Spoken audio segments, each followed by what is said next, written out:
Hey there, Internet. Welcome to the Hard On Gear channel, where I discuss and review my used and abused knives and gear.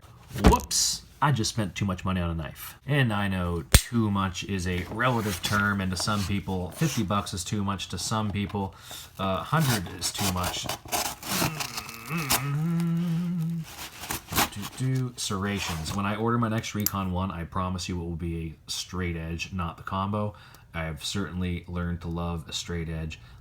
Combo has its place. Slicing through things, not its place. So we'll put that there and try this cold steel. Wrong way. Embarrassing. Andrew Demko, 8015, and slicey. Even for a thick blade, slicey. I'm gonna take that out, and I'm gonna take that out. We got some mounting options. And I'm gonna take that out, and then I think piece of paper, and we're empty. So, you've already read the title. You know what this thing is. This is the Toor Knives Anaconda. So they've got the Serpent and the Anaconda, which are very similar to each other.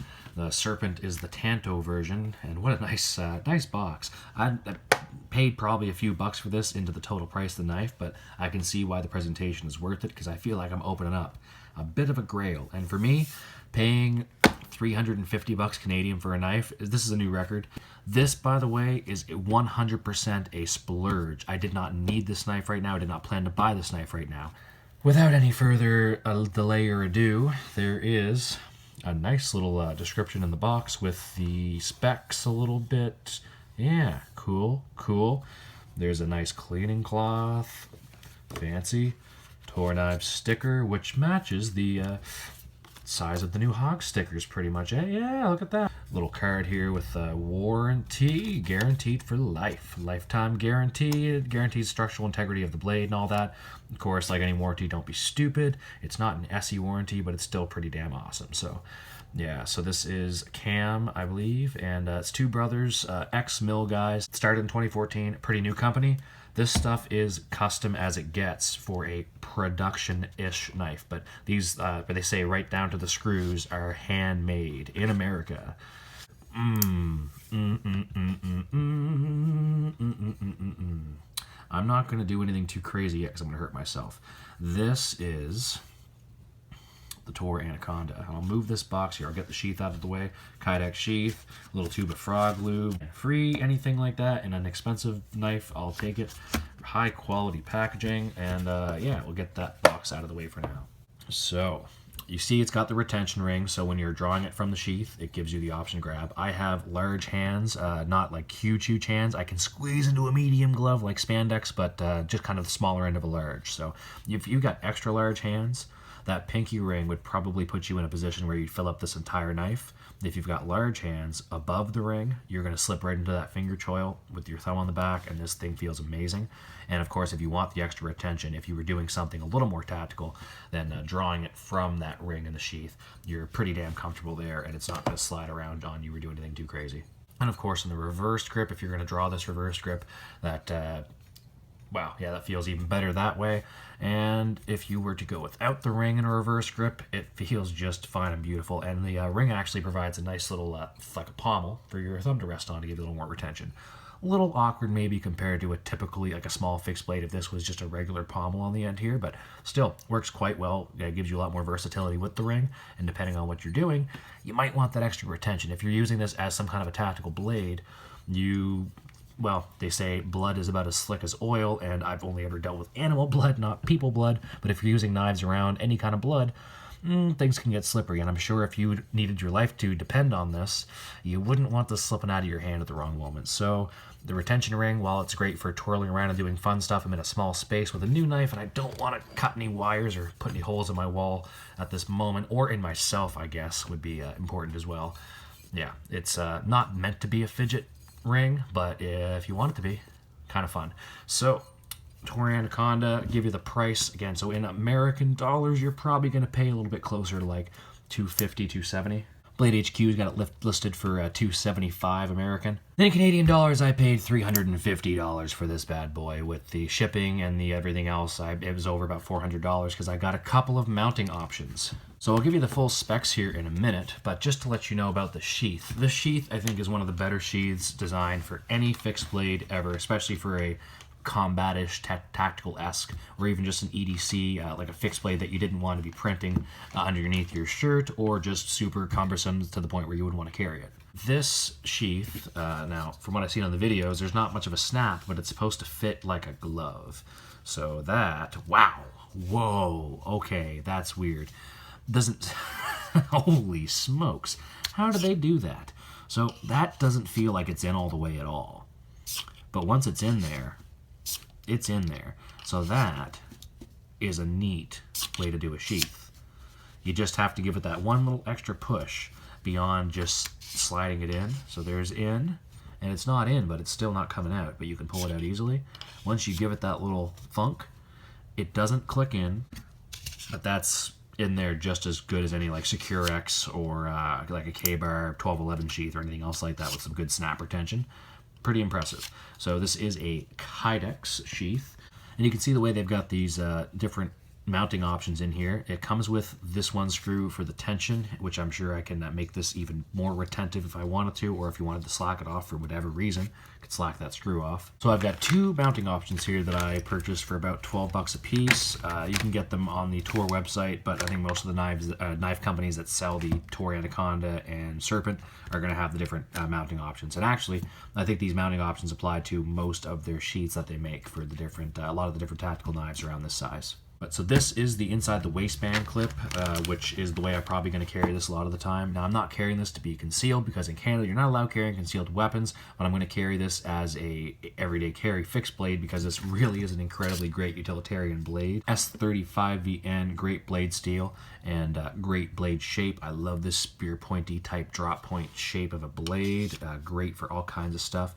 I'll leave that other sheath for you so you can look at the shiny nice blade with this beautiful convex grind, which I'm going to have to get used to. Again, not a concealed carry weapon. It's not what I'm using for. Maybe one day if I'm ever doing a job where that is a actual like applied purpose that is makes sense for me. In the meantime, this is the most convenient and low profile way I believe to carry this sheath. So Cam's got a video with all the different mounting options for the sheath, and basically shows like there's a different setup for the different sheathing options. So this is the Molly lock, which can be attached to any kind of Molly gear you've got. I've got a couple of, I don't actually think they're brand name tech locks, but I've got a couple of knockoffs somewheres around here that I've never really used. I bought them thinking I might try them with the Azula 2, but the Azula 2 sheath is awesome as it is. Pretty much the best EDC fixed blade I've used so far, and definitely one of the best ones I could recommend. But yeah, this is a little bit different, but this gives you lots of different options if you are hooking this onto a tactical vest or backpack or anything of the sort. And the cool thing, like they explain in the videos, this sheath can be interchanged with all these different mounting options pretty easily with just the switch of 2 screws. I might have to pull the video up again, but I believe the way these are set up, you can kind of intuitively figure out which holes they go into. Although maybe I'm crazy, but at the moment it doesn't look like they're lining up the way they should. Let me just see. I'll take these out and mess around with this for a minute. Okay, so yeah, the middle hole acts as a little extra spot there for you, so that is indeed 3rd and 4th hole. 1, 2, 3, 4. Yeah, 3rd and 4th hole for the inside the waistband clip. So the side with the big black washer there goes on the clip side, I'm pretty sure, just the way it makes sense to me. And then of course the screw on the other side where it's going to be a little more flush to the front of your, or the inside of your pants. Get the trusty old signal out here to give us a hand cinching that up. Oop, no nails, no nails. And there's our Phillips head. This thing actually works pretty damn good compared to a lot of multi-tools and screwdrivers and such. Cinch, cinch, cinch. And just make sure that's in there good and tight, because I certainly don't want these falling off. This doesn't come with a bunch of extra screws, and I don't want to strip them, which I'm also very bad for doing, so I won't go too crazy here, but that should be pretty darn tight. Thank you, Mr. Leatherman's signal. Okay, so let's just see here. That is it in the sheath. And it is so low profile and so nice. So yes, this will sit inside your waistband. So if you are going to wear it, say, appendix carry, like I probably am myself, it's going to go somewheres up here around where your belt buckle is. and you're gonna slide that on. The retention on this, the size of that internal like retention clip is massive. So there's just about no way that's not gonna catch your belt.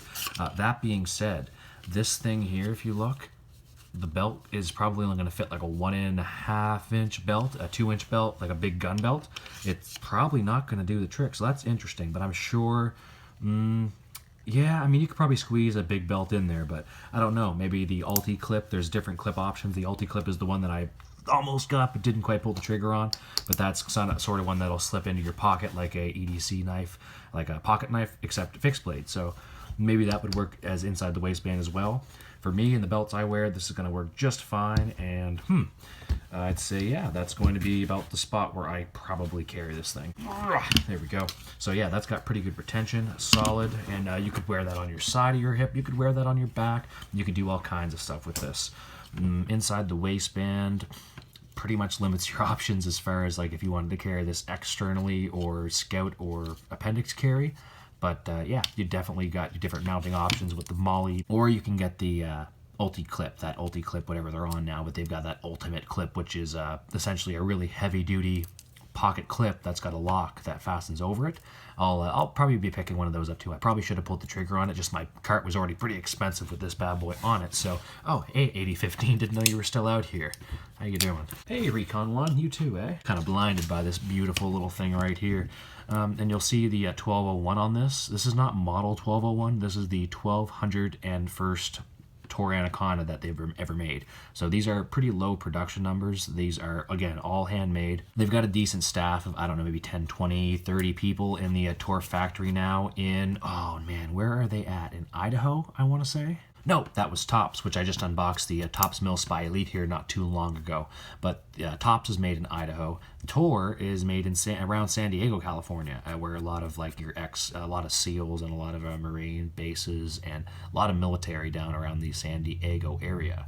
So makes sense that of course there's a few veteran knife companies down there making knives, and these are again all custom made basically by hand. When I say custom, it's semi-custom production. I don't know, how would you class that? Knife nerds, custom knife fans, let me know down in the comments. So how about size comparison? So let's see the Toor Anaconda next to, of course, why not, the Azula 2, which, God, I love this knife. It is the perfect EDC fixed blade, and the one issue with it is it doesn't have enough blade for a lot of tasks. I'd say the Toor Anaconda makes up for that lack of blade, and the size, obviously a little bit more to deal with. If it didn't have the retention ring, it would look a lot more compact, but this really does have a lot of purpose, and a lot of folks are pretty much Karambit ring or nothing when it comes to their tactical or EDC knives. Let's put the Bradford Guardian 2 on top, or sorry, Bradford Guardian 2. Bradford Guardian 3 on top of the Anaconda and Azula 2, and you can see a little bit of difference again between the three of these, all right in that same ballpark. Same as my recently picked up Tops Mill Spy Elite, a little bit bigger, a little bit different, but these are all kind of in that EDC fixed blade range for a lot of folks. Got a Gerber Ghost Strike coming in the mail soon too, so that'll be another addition to this lineup of EDC fixed blades that could often be either appendix or in the waistband carried. Pretty much all of these, if I'm standing or moving around the woods, appendix carry is the way to go for me, because this is always more of like an EDC blade or just like a backup redundancy blade. If I'm out in the woods doing a lot of bushcraft stuff, the Azula got a lot of use because it's really fun to mess around with a lot of that stuff, because the size of it, you wouldn't think you could do what you can do with this thing. But I've normally got a bigger fixed blade or a Mora knife or something on me, so a lot of the time the appendix carry blade for me is there for backup, or again for more EDC tasks if I want to keep something a little bit sharp. I'll pretty much always have a Manix 2, Paramilitary 2, the 8015, something like that on me that's a little bit slicier, while I can use these for a little bit more of a beater.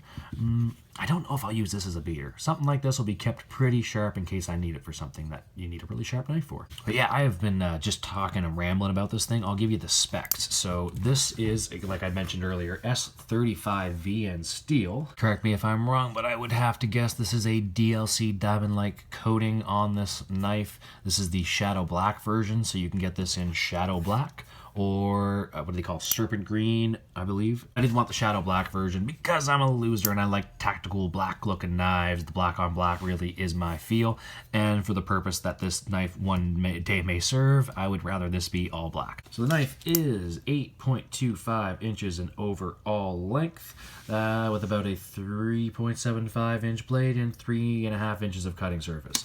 Big old sharpening choil here just above that nice finger choil, which is keeping your finger from sliding up if you did have to do any stabby with this thing. And that's if you didn't have your pinky through the retention ring, which you're definitely not sliding up in that situation. So it's hardened to 59 to 61 Rockwell hardness, which not a metallurgist, as I will always say, look up people who know what they're talking about and can actually pronounce metallurgist right. But this is pretty damn hard for S35VN. Am I not mistaken? That pretty solid heat treat, I'm sure, to be able to last the way that these things are supposed to last. And with the convex grind on this, which is a new thing for me, that edge stability should be unreal. Sharpening it could be a whole new challenge, and I'm going to have to do some research before I ruin this knife by doing that. I will not be experimenting with sharpening on a whetstone freely until I make mistakes and correct them with this, because once you lose that convex edge, I believe it's extremely hard, if not impossible, to get it back. But let's just see really quick while we're talking about that. Oh yeah.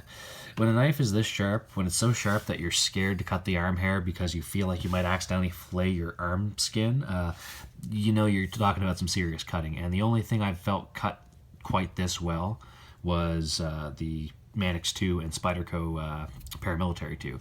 Those Spyderco knives come crazy sharp. And I know people have said that they've had to touch these up on the strop or whatever first just to make it really cut well, but I don't know. Grab a piece of printer paper here and we'll see.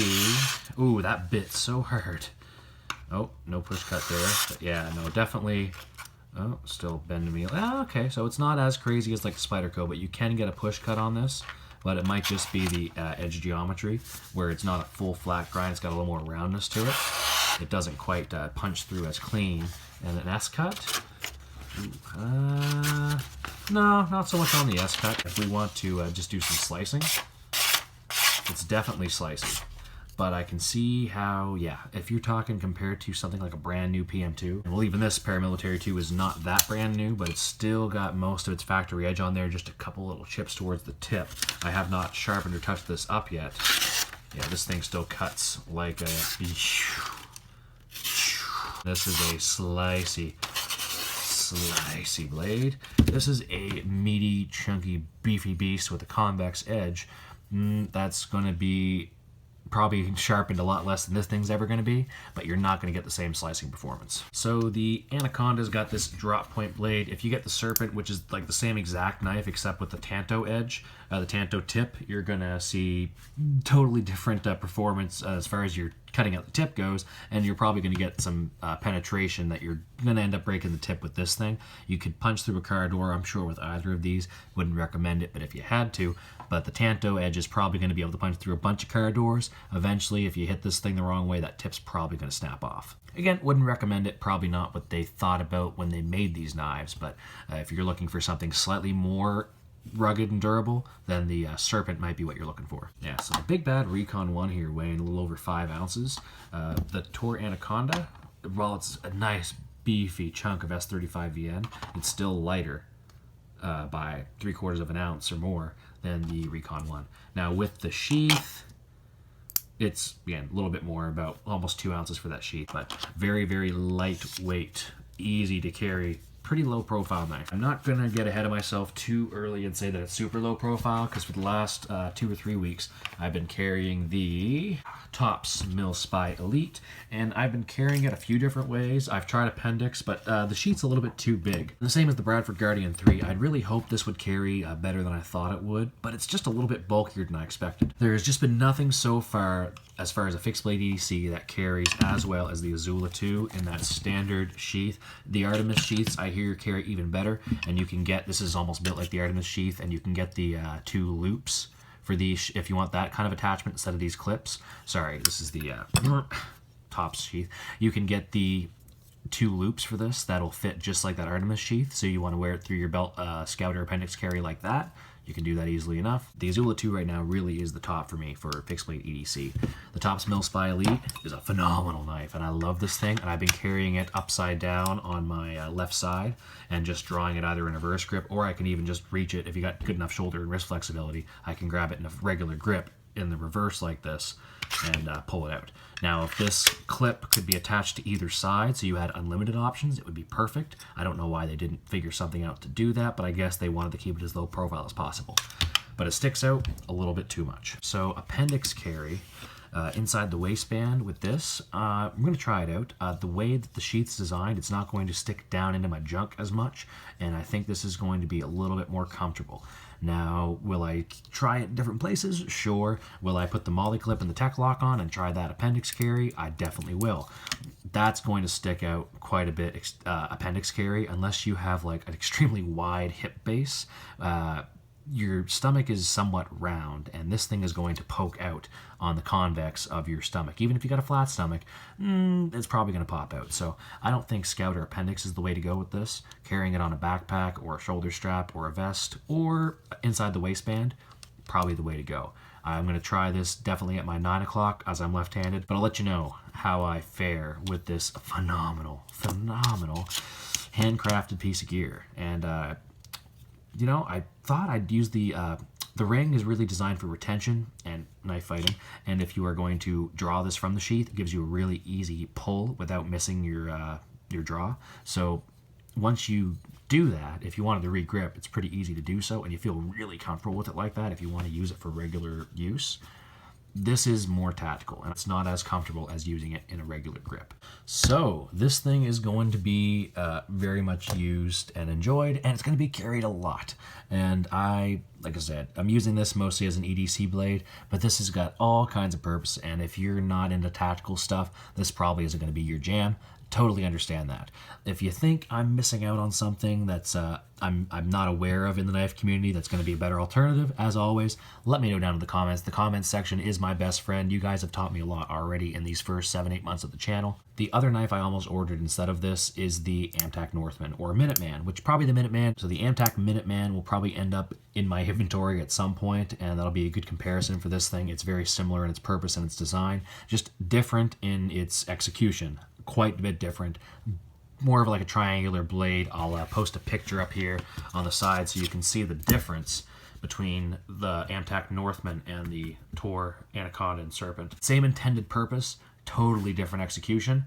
Both awesome knives. So if you want to give the video a like, that'll help out the content, help out the channel, help out YouTube to get these videos out to more people looking for Toor reviews and Toor knives. Not a lot out there because they're not super common, not super high production. As I get the different mounting options and play around with all of them, I might do a whole video just on the different mounts that you can get for the Toor Anaconda and Serpent, and what I prefer and what I end up carrying the most. If you want to check out the reviews for any of these other knives like the Bradford Guardian 3, Tops Millspy Elite, or SE Azula 2. There is definitely unboxings for some of these, and certainly reviews for some of these out already.